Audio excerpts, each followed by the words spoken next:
you for tuning in, everyone, and welcome to CTO Talk. I am your host, Matt Ferrari. On this 30-minute program today, we're going to discuss the issues, challenges, and opportunities that are impacting healthcare tech.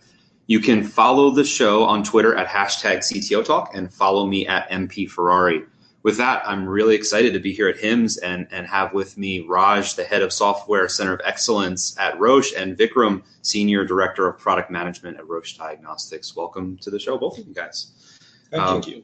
Really excited today. We are talking today about Roche Diagnostics' NAVIFY Tumor Board application. And for those of you who don't know, this has been a really exciting announcement in healthcare. And I've had the opportunity to know these folks and learn more about it. But the truth is, it's really time to talk about some of the groundbreaking things that Roche is doing in this space. So I'd love to start with you, Raj. Would you mind telling me a little bit about yourself and what you do at Roche?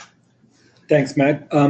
So I'm the head of the Software Center of Excellence. Basically, I head up a small group, a startup company type environment where we're trying to introduce Roche as a software and data products company. As most of you listeners know, Roche is a market leader in cancer and oncology medicine on the pharmaceutical biotechnology side, and also on the in vitro diagnostics on the diagnostic side.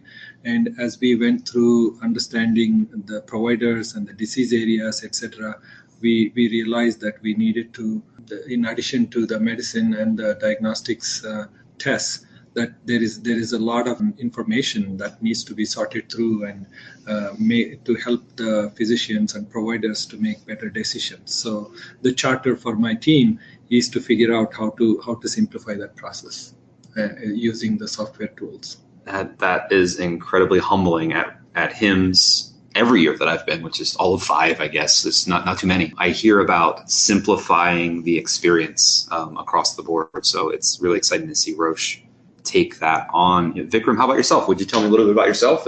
Sure. So my name is Vikram Mohan. Been at Roche for about 8.5 years, actually, but was fortunate enough to join Raj on this mission about 1.5 years ago. So I head up the product management team within Raj's Software Center of Excellence. I sort of have had a career both in terms of kind of small startup-y, and then was fortunate enough to sell that company to Roche, and then now I've spent the last 8 years here at Roche, and really am excited about the opportunity that we have to kind of transform, if you will, a little bit around the way that the market sees Roche as a company, right? So Raj was talking about building software products, using data to help support physicians make decisions. And to me, this is sort of right bang in kind of the space that I've spent my life at. I'm a computer scientist by training, a bioinformatician as well. And so, this was just a great opportunity to kind of come together and build sort of the products that I think can make a difference. It is interesting to me, as I talk to lots of healthcare organizations, they're always worried about, as they move into, as you said, trying to evolve the thought that the market sees about Roche as a business into this more, software capable world that's really driving clinical decisions. In this example, the interesting thing to me is a lot of healthcare organizations that I know that end up selling to or evolving into a bigger business, they worry about lack of agility. They worry about slowing down their software ecosystem. I started a company myself and sold it years ago, and I felt that kind of, bureaucracy and change management and red flags. And one of the humbling things that I've learned about Tumor Board and the team at Roche is really all about agility. So Raj, you're running the software team. Would you mind kind of describing your methodology for how is Roche moving so quickly at such great scale? It's a great question. Agility is one of the core principles we are trying to live by. And it's not necessarily because something that we want to do from software point of view, but it's almost like if you take a step back and look at what business we are in at Roche, right? So our core mission is to do what patients need next, right? So from that point of view, all of this set of products that we want to bring to the market are really under the core umbrella of personalized healthcare. So when you think of personalized healthcare and the medicine and the diagnostics kits and the digital diagnostics that we want to introduce, all of these are in service of patient. And when you think of from that point of view, wherever possible, we want to bring those products faster to the market. And software is one space that naturally allows us to iterate fast, right? Sure. So the spirit of agility here is really not to lower the bar per se. So we want to still deliver the highest quality products, because at the end of this product use case, any product scenario here is a patient needing a treatment.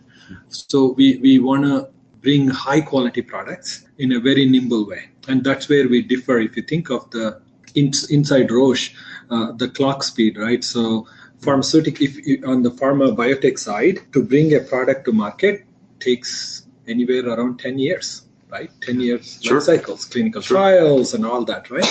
On the diagnostic side, 3 to 5 years. Okay. And that's what we are used to, highly regulated environment, absolutely, rigorous processes to get there. So all of a sudden, we want to, software development is not new to Roche, but that's how most of the software that we have developed until last year was in support of launching a medicine, or in support of running a diagnostics equipment in the lab or core lab, whatever, right? Whereas the new model that we are introducing is a software as a standalone device, right? So first time we are introducing this thing in the cloud, and we really want to leverage advantages of agility and agile development and whatnot. And we do have an engineering team and a product management team. We follow the agile methodology, 2-week sprints and whatnot. Our ambition is to at least get to a stage where every quarter we are adding new release with new capabilities for our products, and also the clinical decision support apps that we want to launch on top of this product, right?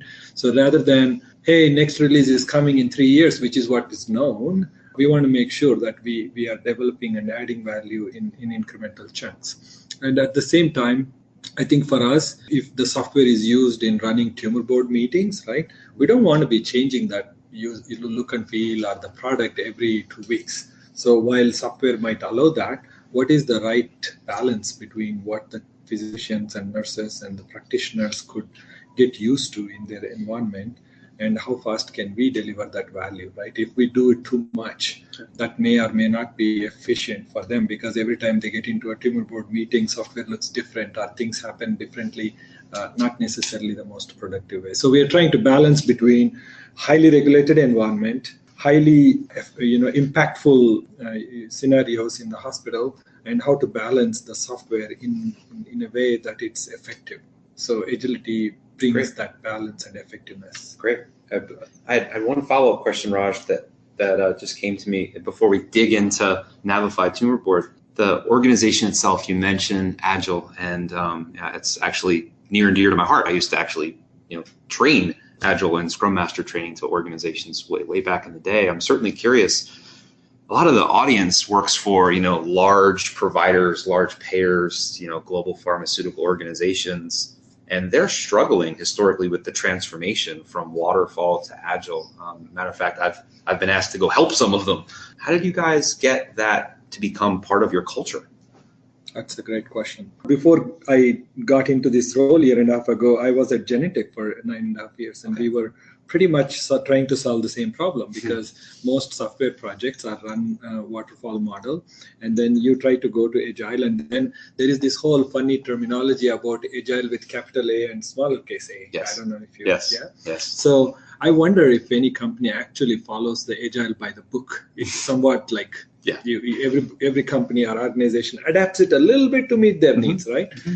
But having said that, I think, we had the luxury of starting within a large organization. I call this kind of like the leaders that we have been able to attract and hire. I call them like intrapreneurs, right? Okay. These are entrepreneurs that are working inside large organizations to make something different happen, right? Move the needle. And so with that brought this idea of it really needs to start with mindset. And it's one thing in the Bay Area or wherever it is that you start a startup and you are like a 10 people, 5 people, whatever, you are in a garage or and you have a fresh start, right? So you can actually start doing things differently. Yes. Whereas if you're trying to set up a shop inside a large organization that's heavily regulated and waterfall and quality management system, etc., it takes a lot. Sure. So what we are trying to balance is, I actually, as a leader for my organization, on one side, how do we take advantage of being run like a startup for all the development and literally remove the clutter, protect the team, let them use the agile and all these tool kits that we have for the development of the product. But once the product is ready, to Vikram's point earlier, how do we use the scale of Roche to sell it, right? It's a great, it's like being best of both worlds, right? So we had that luxury, and we are setting it up. Is it perfect? I would say no. We have some improvements to go, because we went from working on one product last year to 5-6 products this year. Oh, wow. And all of a sudden there are scrum of scrums, and there is this whole setup that's happening, and we are going through scaling, and should we use the SAFe methodology and all that.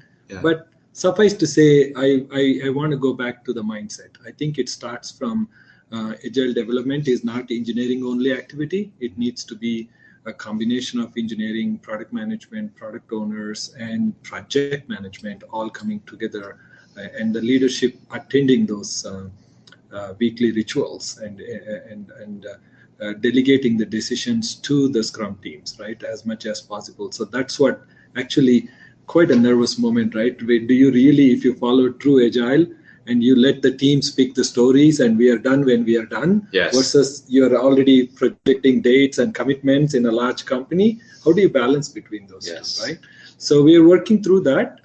We have had some good successes. We are also going a growth spurt. Right? Yeah, so I appreciate you sharing that. Actually, you just said something interesting to me again. You talked about kind of the fine balance between having to probably report a senior SLT or a board, if you will. Certainly at ClearData, I report our product progress into a board, and the fine balance of the definition of done versus I have to deliver something to the market. And I know that that's certainly a challenge, even at ClearData, I face all the time. Vikram, I want to dive into NAVIFY Tumor Board. Would you mind sharing with the audience kind of what problems was NAVIFY Tumor Board looking to solve when it comes to data challenges that you're hearing from providers? And ultimately, what is it and what is the solution in market? With the product that we brought to market, the NAVIFY Tumor Board solution, I will say the opportunity that we saw that came through direct observation of a series of tumor boards actually being conducted across institutions around the world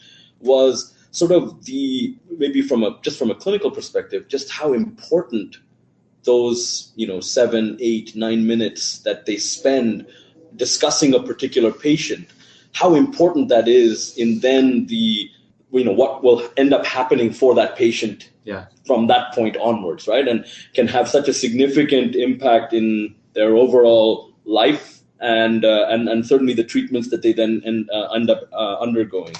And what we observed and what we had heard, and it has been published in literature, is actually that these tumor board meetings, while incredibly beneficial, are actually fraught with a series of challenges. And those challenges are many times just the ability to bring to the fore the most relevant pieces of information that will actually facilitate a more meaningful conversation for those 5, 7, 8 minutes that you have this incredibly, expensive, but also incredibly powerful group of multidisciplinary specialists sitting around a table. And so we really approached sort of building this solution by then trying to analyze what were the steps in the workflow that could be benefited by a digital solution. And we looked at the workflow of a tumor board, and we broke it down into kind of like these 5 main steps. The first step being just sort of the aggregation of all of this information.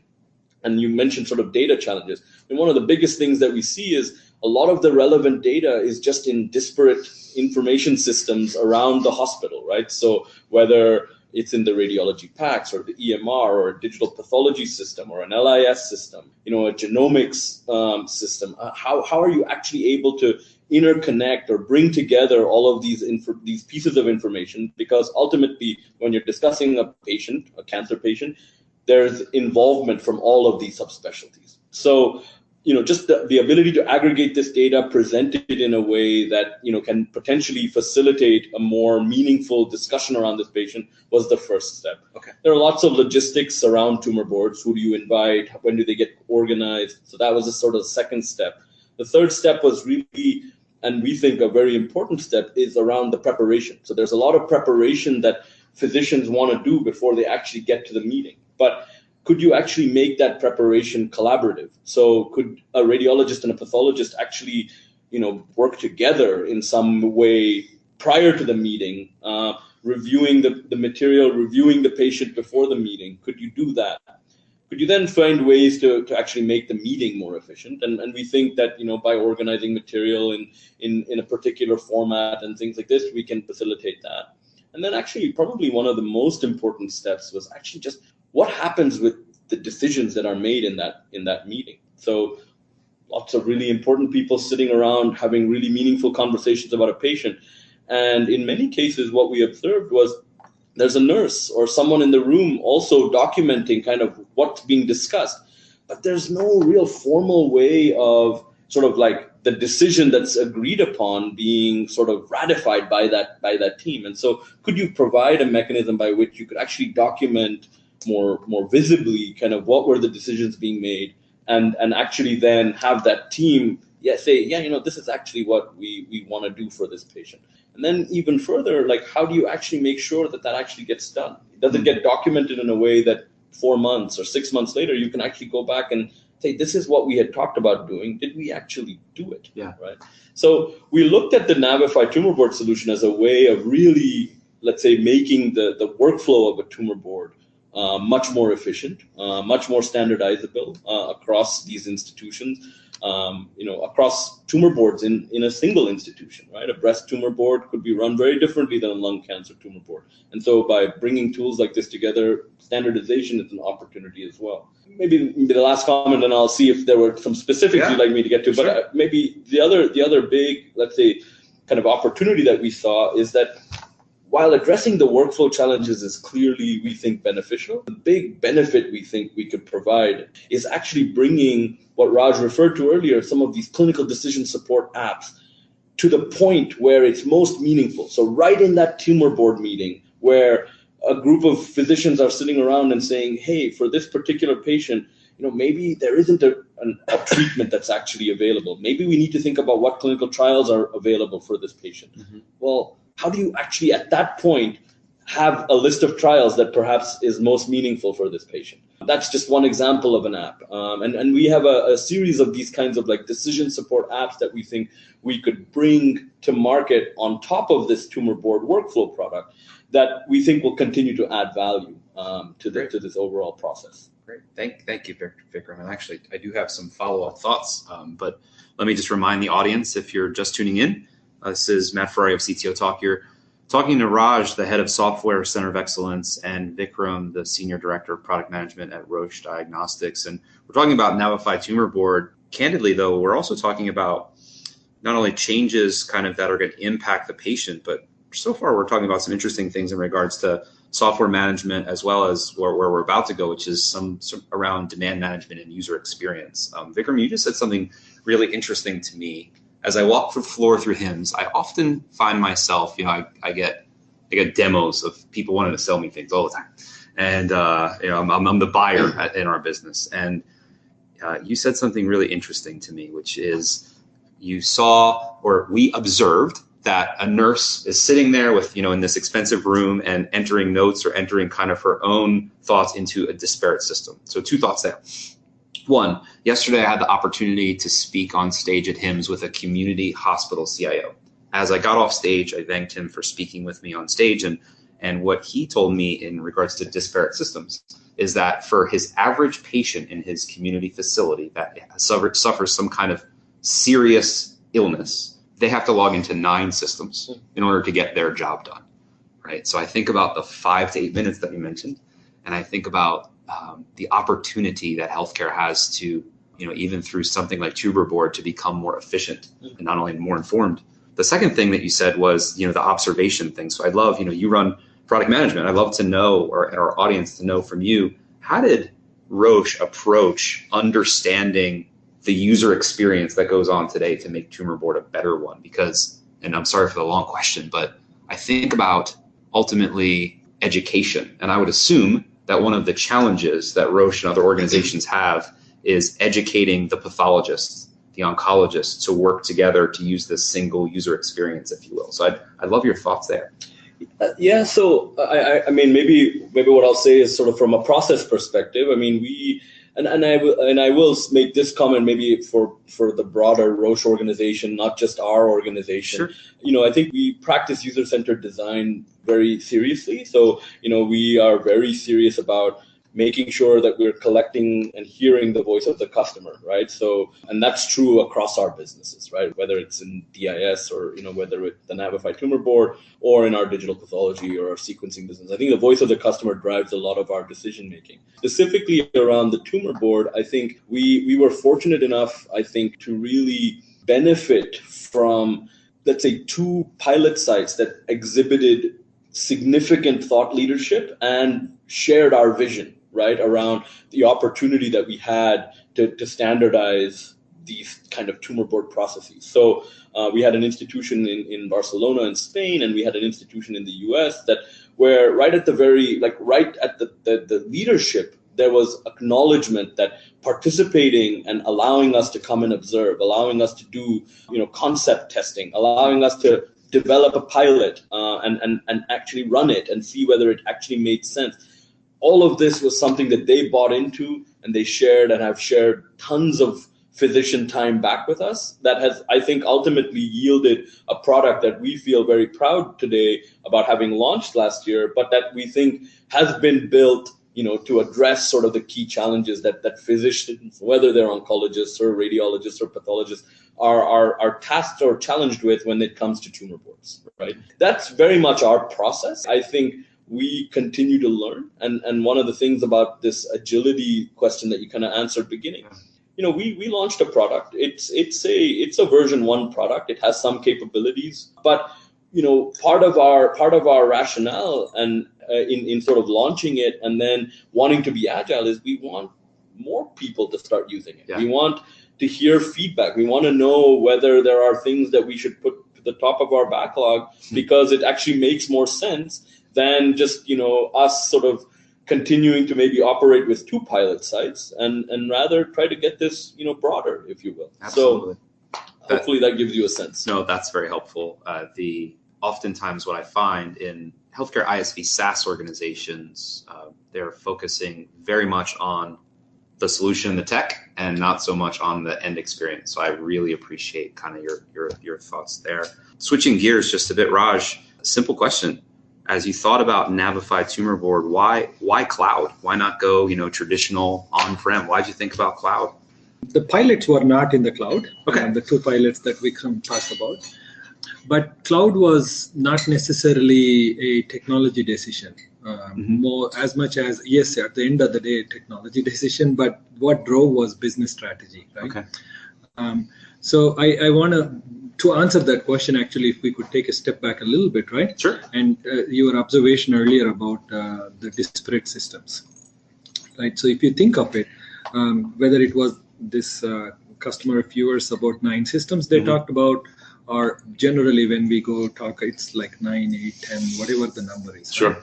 So when we look, if you think of our business strategy, and almost if you can, it's kind of hard on the radio, but if you can visualize the 2 axes, right? One axis is, the x-axis is, imagine the complexity of the disease that's growing every single day as we learn more about the science behind it. Sure. And then if you think of the y-axis is, how much information is made available, especially as things are getting digitized, that one has to look at to make the decisions, right?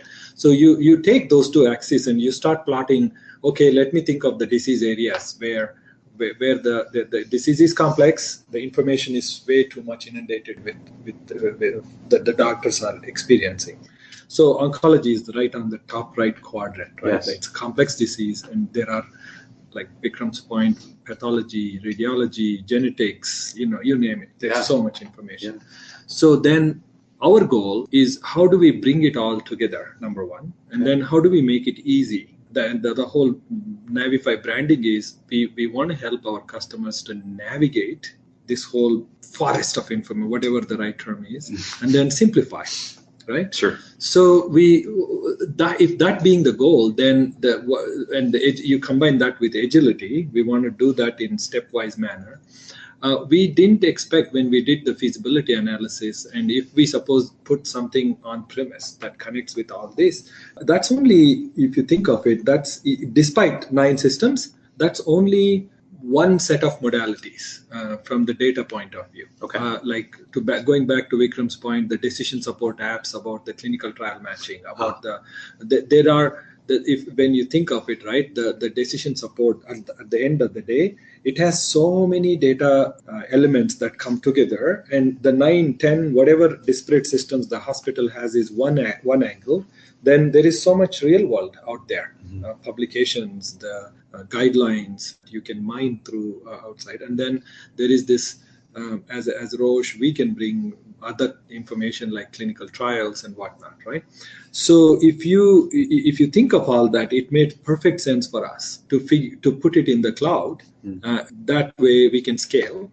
Second, if we are able to if we are able to gain secondary use rights, we can actually produce more analytics by combining community of hospitals together, right? So versus having them all in their own silos. Yes. So if you think of it, had we gone down the path of on-premise, we would have decluttered the 9 systems in the hospital, but then we have still left it all in silos, so different silos, right? Yes. So it made a lot of sense to go to the cloud from that angle. Okay.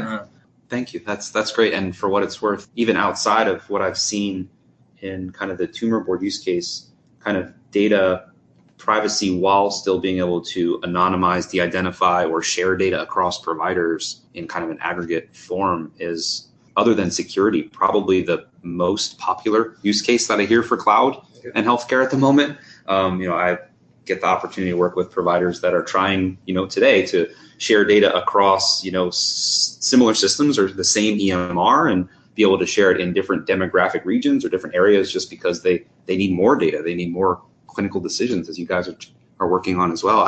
I know that we're out of time, and look, I've only gotten through a third of our questions I want to talk about. I love, Vikram, for us to close. Think about let's say 6 months or a year out, or however long you want to go. Tell the audience the dream of Tumor Board. Where is Tumor Board at? Yeah. I sort of mentioned, we launched this product. We are looking to get this product into as many institutions as we possibly can. So I think, if I look out 6 months, 12 months, from a dream perspective, we would want it, actually being used in as many hospitals in routine clinical practice, right? Okay. So actually having tumor boards and having patients that are actually being seen through the NAVIFY Tumor Board product. So I think from a vision perspective, that's clearly where we want to go. I think, to be just maybe tying it back a little bit to sort of like the strategy that we were alluding to before, we have a workflow product. We want to be able to have delivered a series of clinical decision support apps as well on this workflow product. So I think, in addition to kind of having it sort of, let's say, running routinely in these institutions, we would be very, we would consider it a success if we were having or helping physicians make better decisions by leveraging some of these app capabilities that we want to bring to market. At least in broad strokes, that's kind of where I would say we're looking in terms of the next 6 to 12 months. For what it's worth, congratulations to you both and your team, right? It is, as somebody who comes from software, it's a humbling thing to feel like something's out there in the wild and receiving user feedback and being able to iterate on it and honestly change lives. So congratulations to you both. And thank you, Raj and Vikram, for joining us today. And to our listeners, thanks for tuning in. If you have a comment about today's episode, check out and follow #CTO Talk on Twitter, or follow me at MP Ferrari. You can always learn more about CTO Talk at healthcarenowradio.com or at cleardata.com. I am Matt Ferrari, and until we speak again, have a good day.